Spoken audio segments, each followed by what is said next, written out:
Mga kapatid, ito ang gusto kong sabihin. Ang ating katawan na binubuo ng laman at dugo ay hindi magkakaroon ng bahagi sa paghahari ng Diyos. Ang katawang ito na nabubulok ay hindi maaaring makatanggap ng buhay na walang hanggan. Ngunit makinig kayo, dahil may sasabihin ako sa inyo na isang lihim. Hindi lahat sa atin ay mamamatay. Ngunit tayong lahat ay bibigyan ng bagong katawan, sa isang iglap, sa isang kisapmata, kasabay ng pagtunog ng huling trumpeta. At sa pagtunog ng trumpeta ay muling bubuhayin ang mga patay at bibigyan ng katawang hindi nabubulok.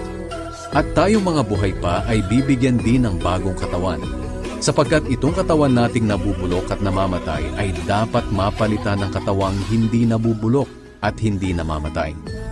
At kapag ang katawang ito na nabubulok at namamatay ay napalitan na ng katawang hindi nabubulok at hindi namamatay, matutupad na ang sinasabi sa kasulatan na nalupig na ang kamatayan, ganap na ang tagumpay.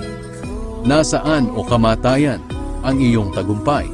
Nasaan na ang iyong kapangyarihan? May kapangyarihan lamang ang kamatayan sa atin dahil sa kasalanan. At may kapangyarihan ang kasalanan sa atin dahil mayroong kautusan. Ngunit salamat sa Diyos dahil binigyan niya tayo ng tagumpay sa mga bagay na ito sa pamamagitan ng ating Panginoong Hesukristo.